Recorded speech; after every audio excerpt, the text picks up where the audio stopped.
Today's episode is brought to you by Positively Productive Systems, whose mission is to be the antidote to your stress and to provide compassionate productivity resources and coaching that help you heal and achieve. Be sure to check out both free and paid resources at positivelyproductive.com/resources. I see the frustration in my clients and friends when it comes to the idea of gratitude and a gratitude practice. And I quote, "It feels like I have to add something else to my already busy to-do list. And one more thing to better myself. And what does that even mean?" I can understand the hesitation to include gratitude if that's how the practice of it makes you feel. That's what so many of us are dealing with, that feeling of overwhelm where yet one more thing is going to tip the scales and send us flying. So even when we're convinced it's good for us, we don't want to do it. And it got me thinking, what if you're already doing it and it's a matter of discovering it instead of adding it?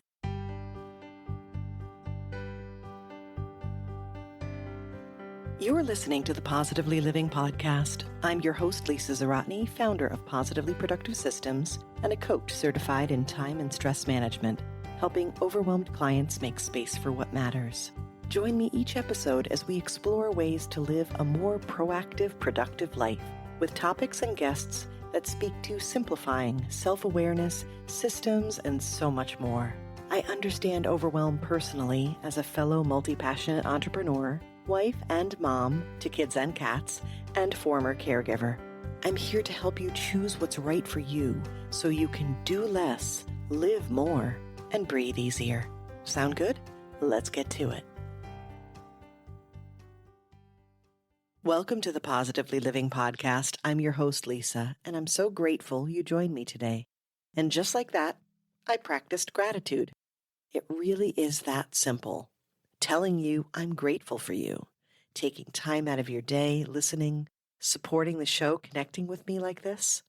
That's gratitude and the practice of it. But let's back up a bit to give you some context and the reason why we're talking about this today. I was inspired to do this episode not only because it's November, a traditional month where everyone talks about gratitude, so of course I needed to get my perspective in, but because I see the frustration in my clients and friends when it comes to the idea of gratitude and a gratitude practice. And I quote, "It feels like I have to add something else to my already busy to-do list. And one more thing to better myself. And what does that even mean?" I can understand the hesitation to include gratitude if that's how the practice of it makes you feel. That's what so many of us are dealing with, that feeling of overwhelm where yet one more thing is going to tip the scales and send us flying. So even when we're convinced it's good for us, we don't want to do it. And it got me thinking, what if you're already doing it and it's a matter of discovering it instead of adding it? And just so we're clear, you are awesome exactly as you are, gratitude practice or not. And gratitude isn't about fixing you in some way. It's about locking into a simple habit that brings you the peace, healing, connection, and transformation you deserve. When I first began the podcast in June 2020, I had a set of foundational episodes I started with on topics that I coached, including self-awareness for productivity, stress and habits, and a simple system for decluttering. Episode number 4 was on gratitude. In it, I introduced and defined what gratitude is and why we want to practice it. I included Harvard-level research that backs up the benefits of gratitude and shared my story of how I was actually quite resistant to a gratitude practice at first. Yeah, so if you're feeling that too, you're in good hands. I can help you see gratitude for what it really is. If you're curious about those details, I encourage you to jump back and catch that episode. It gives you the why of gratitude. But today, I want to step into the how as we focus on the practice of it. I think so many of us believe that a gratitude practice has to be a specific thing or look a certain way. That couldn't be further from the truth. And I hope you're encouraged today to see how simple it is, how it can be whatever you make it, and how you're likely already practicing it. Then you can lean into what you're doing to make your practice stronger and continue to grow in gratitude. As a reminder, gratitude is defined according to Harvard Medical School as a thankful appreciation for what an individual receives, whether tangible or intangible. With gratitude, people acknowledge the goodness in their lives. There are a ton of planners and apps and Pinterest boards with sayings about gratitude and guidelines for practicing it, but they aren't necessary. You can make your gratitude practice anything you want it to be. Now, I realize that has the potential to be confusing too. Either you're trying to figure out how to do it right, that's with air quotes, or you have no idea where to start to create a practice for you. It was that confusion that led me to Coach Gratitude. It was a little bit of a surprise offering from a productivity coach at first, but I held my ground because I knew it was needed. And not long after, I came to realize it's a power habit. And I'm a habits coach rooted in positive psychology, so it just fits. I launched the Positively Grateful series in 2017 and created a set of free resources you can access at positivelyproductive.com/grateful. So if you'd like to dig into more after this episode, please go there. I would be delighted. As a bonus, I also welcome everyone to practice gratitude together in the Positively Living Facebook community. And if Facebook groups aren't your thing, I also encourage it on all social media and share advice there as well. If you search for the hashtag Positively Grateful Series on Instagram, you'll find it and you can join me there. When I coach gratitude, I share the 4A framework that I created, which you can learn in more detail in the online resources. The 4 A's are awareness, action, adversity, and approach. That order gives you a hint at how to explore gratitude when you're beginning or starting again. The key to practicing it is to start slowly and simply and build it the same way you build any habit. Like building a muscle, you do the thing repeatedly until it gets stronger.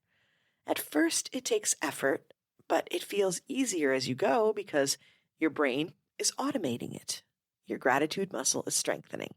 When you start with awareness, you're starting very simply searching for things in your day-to-day life that you appreciate. People, things, moments, anything counts. You may see this in those posts in November on social media that's like 30 days of thankfulness, and it gives you examples of different kinds of things to look for. That's a great example of awareness, but you can also look out your window or look across the table. Anywhere in your life, you can find an opportunity for gratitude. Action is bringing that appreciation out into the world via communication and activities. That's what we're focusing on today. Adversity is where we explore how trying times and gratitude go hand in hand. And that's a tricky subject, but I think it's incredibly important because it shows you how healing gratitude can be. And the approach part, which is the fourth one, is deciding how you want the habit to play out. A journal, a basket, a whiteboard, an app, something else entirely. That's where we figure out the how. Today, I'm combining the action and the approach in a discovery way because I'm pretty sure you are already doing some of these things. So I'm wondering, when you hear those descriptions, are you already thinking of a way that you are practicing gratitude instinctively? There are probably quite a few, but I have 4 ways that I'm willing to bet you're already practicing gratitude. Number 1 is acknowledging the little things.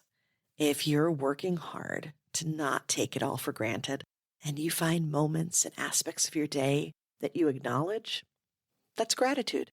If you take a couple seconds to notice a beautiful sky, savor a sip of fresh coffee, smile at your children during those moments when they really are awesome, despite the fact that they drove you crazy not that long ago, ask me how I know. When you appreciate a kindness from someone, you're already practicing gratitude. Keep doing it. Number 2, celebrating milestones. Practicing gratitude doesn't have to have the word gratitude in it. You don't have to always say, I'm grateful for. When you celebrate moments in your life, you are appreciating life, longevity, resilience, capability, determination, talent, so much more. It's true. You've been to a birthday party. You've practiced gratitude. Every episode, I welcome you. And I thank you for being here. I'm practicing gratitude for you. Every step in a project or path becomes a moment of gratitude if you celebrate it. Number 3 is saying thank you. And I realize this feels like a total Captain Obvious moment, but it has to be said. If you acknowledge what others give and do, and you say so, that's gratitude in practice. That's gratitude in action. And have you noticed what a difference that makes? What a light it sends out into the world and then shines back at you. Oh, how we love to be appreciated. Saying thank you is one of the simplest ways we practice gratitude and create a massive ripple effect. It's one of the first suggestions I make for gratitude in action. Find more people to thank. It's one of the best action items you could take from this episode today. Find more people to thank. The best part is that this can be done in person, in a letter, on every social media platform out there. When you cheer on one of your favorite influencers on Instagram, that's gratitude. And that's the way to do it. Wherever you are, whatever tools you have, whatever resources you have, you can use those right where you are to practice gratitude. Number 4 is making the most of your life. Whenever you live your life to the fullest, you are practicing gratitude for this one precious life you have. The act of self-care and self-compassion is gratitude turned inward. Taking a chance and doing something you've always wanted to do shows you're grateful for the chances offered. You're grateful for the opportunities. You're grateful for the moments. Learning something new, you're grateful for your ability to learn. Even exercising is gratitude for the strength and ability of your body. So what do you think? How are you already practicing gratitude? What can you build upon that you're already doing? I would love to know your answer to that and encourage you to message me by email or Instagram at positively_Lisa so I can cheer you on. If you'd like to take the gratitude a little further, I'd be honored if you'd post about this episode, leave a review, and share it. You could even use the hashtag I mentioned earlier, Positively Grateful Series, and tag me so I can find you. That would be gratitude in action for sure, and it would make my day. I look forward to hearing from you and spending more time with you next episode.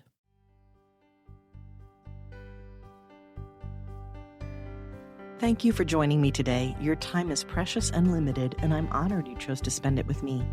If you have feedback, questions, or want to schedule a chat, head to positivelyproductive.com/connect.